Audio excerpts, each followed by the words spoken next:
Eu fico assistindo os Walking Maciço e eu vejo lá na matriz, ela tem... Antes de ter aquela demolir, a gente... Ainda bem que a gente foi nesse gap esse espaço de tempo entre demolir aquela casa ali da esquina do Hotel São Francisco. Sim, sim. E construir a nova, porque agora quando a gente for fazer uma atualizada e tudo mais, já vai ter uma nova construção lá, mas aquela antiga está registrada em vídeo ali, entendeu? Isso é muito legal. Outras coisas, acho que aqui em Baturité também já mudaram ali pelo centro. Digamos, daqui a 20 anos, se eu ainda estiver fazendo a página, eu vou procurar o vídeo de vocês, vou baixar, vou cortar e vou, olha, gente, a casa era assim, agora é assim. E a própria rua mudou agora recentemente, a rua principal aqui, entendeu? E quando a gente passou, ainda era mão dupla, tinha um canteiro e os jovens... Meu sobrinho, ele tem 4 anos, ele não... Você sabe como é que era a via ali no Cruzeiro, né? Em frente à igreja. A praça avançou e colou no Cruzeiro, né? Mas antigamente, você tinha o Cruzeiro em frente à igreja. Você tinha a via de um lado e do outro. Então, às vezes, acontecem essas mudanças, a gente não viu, não percebeu. A praça correu para frente da pista. O carro vinha... Porque é muito louco aquela pista ali assim, que faz uma curva do nada. Antes era reto. Aí você passava do lado do obelisco e do Cruzeiro. Tem imagens que tu posta lá, da matriz e tudo mais, de uma procissão, só que não... É tão antigo que eu não consigo nem me localizar. Se não for a Igreja da Matriz e o Cruzeiro ali para localizar você, é chão batido, uma terra vermelha, 4 arbustozinhos do lado e uma construção grande ali e pronto. Entendeu? É complicado você se situar nesse ambiente antigo. Às vezes não dá para identificar o local, nem o ângulo, nem o ano, mas fica guardado. Aí mais na frente eu encontro outra foto, aí opa, eu consigo lembrar. Isso aqui aparece na outra foto. Eu acabo juntando, fazendo a ligação. O que mostra... o que está me parecendo aqui, Ahmed, é que realmente você gosta muito disso, entendeu? Não é uma... Não, se tornou um hobby, né? Começou como uma atividade para... Um passatempo. Um passatempo para ajudar a aguentar aquele período de isolamento, que a gente ficou semanas, meses trancado dentro de casa. Tanto é que nessa época, no início da página, eu fazia 3 publicações por dia. Às vezes fazia 4 no domingo. Para gastar mesmo. Para ter mesmo a atividade do que fazer. Porque uma hora você cansa de estar assistindo televisão, cansa de estar mexendo na internet. Principalmente naquela época, que era só notícia triste, só desgraça. E aí depois eu fui me acostumando do jeito de fazer a página. Mas é um hobby mesmo. Ela ainda não te deu nenhum retorno financeiro ou já conseguiu uma monetização por causa dela? Não dá. Eu pensei em criar algum tipo de tabela para começar a divulgar valor em stories, mas... É sempre complicado. Eu também, quando vem pessoas aqui que trabalham com isso, eu sempre converso com elas e tento entender esse lado, mas é muito complicado. Você tem uma página com 4 mil seguidores, né? Isso, a Baturité. Mas ela qual seria o tipo de público dela, assim, que uma pessoa divulgando com você iria atingir, entendeu? É muito complicado esse tipo de eu tinha que conversar com a pessoa, mostrar, deixar claro, olha, o meu público é assim, metade é residente de Baturité, a outra metade não é do sexo. 50% homens e mulheres. É bem parecido, bem igualzinho. Aí no Instagram tem um público mais jovem. Se a pessoa quisesse divulgar uma loja de roupas, de venda de gás, eu não saberia nem o que cobrar, como cobrar. Isso é sempre um problema. Agora, meus stories eu consigo alcançar 500 pessoas. Bom, muito bom. É um alcance Agora, quando tem uma coisa que trava, tipo um link, tipo um vídeo que fica um pouco longo, às vezes cai para 100 e pouco, 200. Mas na média, assim, tá sempre batendo nos 400, 500. Eu consigo. Pois é uma oportunidade muito, muito interessante, mas é aquela parada, é um nicho muito específico. Aí, o que é que você... qual seria os clientes para esse tipo de nicho? Entendeu? Tipo assim, eu tava pensando aqui em feiras. Vamos fazer uma feira de tal coisa ali na Matriz, divulga no Baturité, porque o público dele é interessado por essa parte histórica, por essa parte... como você mesmo falou, o museu que vai ser... Museu é lá no... É um museu? Mosteiro. Mosteiro. O museu lá no Mosteiro, entendeu? É outra parte também interessante de ser divulgada lá, porque o público não há um retorno financeiro, mas tem uma satisfação, porque através da página eu conheci pessoas, já ganhei livros, as pessoas enviam histórias, enviam fotos. Então, assim, é um hobby que ele vai se alimentando. Entendo. Então, não precisa somente eu estar buscando uma história, buscando uma postagem.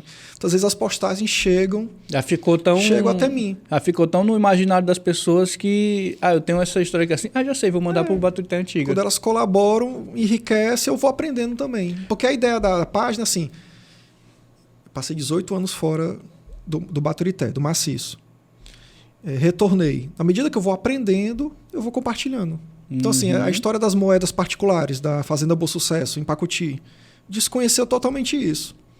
Mas foi lá... Eu vi em algum canto, achei interessante. Fui ler, entendi. E lá no sítio São Luís, no Pacuti, eles têm essas moedas. Você pode ver num quadro. Então, eu coloquei a filmagem nos stories. Você pode ver de perto essas moedas. Então, eu vou descobrindo... São moedas de lá? É isso? Essas moedas... Porque, assim... Elas foram cunhadas em 1895. Esqueci agora o nome do proprietário. Coronel Figueiredo, da Fazenda Bom Sucesso, que ficava entre Pacuti e Guaramiranga. Ele negociava café com os produtores pequenos. Só que acontece, a colheita do café acontece uma vez por ano. Mas a secagem, a pilagem, leva tempo. E ele não tinha dinheiro, a pessoa chega e traz 10 sacas de café. Ele não tinha o dinheiro para dar na hora. Ele precisava vender o café para poder ter o dinheiro e poder pagar o produtor.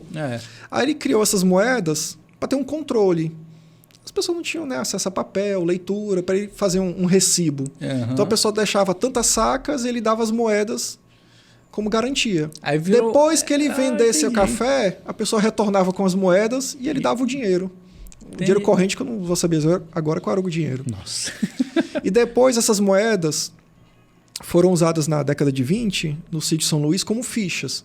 Então, assim, tinha a colheita do café, as mulheres levavam os balaios. Coletei tantos balaios de café. Toma aqui, tantas fichas. Quando a gente tiver o dinheiro, você traz e a gente vai e lhe paga. Você troca as fichas por dinheiro. Mas é moeda feita de metal mesmo, eu vi, pois bonita. Eu pensei que era uma coisa... Baturité. Eu pensei que era uma coisa oficial, entendeu? Não. Falei, como é que faziam essas moedas na época? Não se sabe se foi feita em Portugal ou na Bahia ela. Mas a ocorrência de moedas particulares, que é como se chama, né? Que não é vinculado do governo e tudo, eram raríssimos. A gente teve 3 casos no Brasil, se eu não me engano. E um desses foi lá Foi no Ceará, e no Ceará só teve um, e foi no Maciço de Baturité. O que é interessante é porque extrapola a curiosidade da moeda e mostra a nossa força econômica na produção do café. Um produtor, vou fazer uma moeda. Aí tá lá o nome dele. Isso funcionar. Tá lá. Tu sabe até quando foi que isso funcionou? Qual período? Essa moeda, para os 20 anos, aí parece que ele começou a passar por dificuldade. 20 anos ainda? Durante 20 anos ele utilizou esse sistema das moedas dele. Nossa, não sei como é que não foi... O governo não foi lá... É interessante, né? Entendeu? Talvez o professor Levi Jucá, no livro dele agora sobre o café, ele fala sobre isso. Se houve alguma dificuldade junto ao governo, né? O império, né? Exato. Eu sei como assim, você está querendo criar um governo próprio dentro do império aqui? Tem o seu nome aqui nesse negócio. Peraí. Você quer ser o rei, alguma coisa assim? Aí ele passou por dificuldades financeiras e as moedas com o nome dele circulavam, né? Imagina no maciço. A pessoa ia para uma vendinha, pagava com as moedas, porque o rapaz lá ia depois só... O comerciante podia ir lá pegar. Aí ele não queria deixar... Na história diz que ele não queria deixar o nome dele circulando com as pessoas em posse dessas moedas. Aí ele vendeu o que ele tinha de sítio, terreno e tudo, e comprou de volta essas moedas. Todo mundo ficou sabendo, o coronel tá querendo as moedas dele de volta, tá pagando. Aí... Nossa, então ele produziu bastante moeda. Aí ele pegou de volta. Aí ele presenteou, na época, o dono do sítio São Luís. E, posteriormente, eles utilizaram essa moeda como ficha para esse controle. Então ele fez... Eu não sei, a gente não sabe quantas moedas foram feitas. E nem quanto valia. Não, o valor delas hoje é altíssimo por conta de assim, colecionadores. Tô falando na época, não, sabia ela tinha, tipo assim, um alqueire, uma quarta. São medidas que se utilizavam para o café que eu não vou... Entendi. Não vou saber bem, passar o valor. Bem datado lá. Tá entendendo? Impressionante. Então, assim, conheci essa história. A partir do momento que eu conheci, fiquei sabendo, legal, aí eu vou e compartilho. Faz tempo que tu tá sabendo essa história ou foi agora recentemente? Não, eu já conhecia, eu já visitava o sítio São Luís, já vi essa história das moedas. Às vezes demora para a publicação sair, é porque eu preciso de um texto para me basear. Não, eu não falo de achismo, né, para não estar depois sendo corrigido ou induzindo as pessoas ao erro. Tá entendendo? Eu prefiro esse seu método é bom, mas no meu eu prefiro não falar nada, que é melhor. Pronto. Já aconteceu, por exemplo... Eu não cometo erro. Em Baturité a gente já teve uma pista de pouso. Até na postagem eu dou uma esticada, um aeroporto em Baturité, né? Tem que chamar, né? É o clickbait. Tem que chamar. Aí, só que eu achei uma reportagem de jornal comentando sobre essa pista de pouso, mas não diz exatamente onde era. Aí depois alguém comentou dizendo que era... Vale, eu não vou lembrar agora. Por lado da serra. Beleza. Isso aí meses depois surgiu de novo a história da publicação, alguém comentando, ficava ali pro lado da serra. Aí ele falou assim, olha, na verdade a gente não sabe exatamente onde ficava, tá entendendo? Alguém que comentou e a pessoa leu e depois ficou, da onde você tem uma pista de pouso na serra? Tá entendendo? Não faz sentido nenhum. Aí, mas os comentários meio que... As pessoas, tipo, não fica no imaginário das pessoas, eu já ouvi falar sobre isso. Isso. Então, não, eu vou lá, comento... Agora sim, eu tenho seguidores muito legais. A gente não tem confusão, não dá briga. Eu já ia perguntar, muito legal. Já ia te perguntar isso. Como é que tu gerencia o teu público? Tanto no Instagram quanto no Facebook. A página ela foi crescendo devagarzinho. E até hoje não é muito difícil ter alguém desagradável, ter alguém com alguma coisa difícil. Muito difícil. Mas, vou dizer raro. Tipo assim, não querendo dar cartaz para esse pessoal, mas existe. Não, já tive que uma vez bloquear o acesso de uma seguidora, fiz um comentário desagradável justamente numa postagem que alguém enviou falando sobre o seu pai. Aqui, a foto do pai, um textozinho, um comentário desagradável. Poxa, a pessoa, é sobre o pai da pessoa, a pessoa já me deu para eu postar. É muito mau tom. Mau tom. Aí eu bloqueei o acesso dela, só isso. Tá entendendo? Não chama tanta atenção, não faz nada. Porque eu conheço um pessoal que às vezes gosta do que entre pessoas falando mal. Que aí que gera o story, gera o engajamento. Eu vou falar mal do cara que fala mal. O cara fala, não, cara, faz teu conteúdo. E eu quietinho. lido bem com isso. Eu já tive outra página. Vixe, eu já tive uma página no Facebook sobre o Pink Floyd.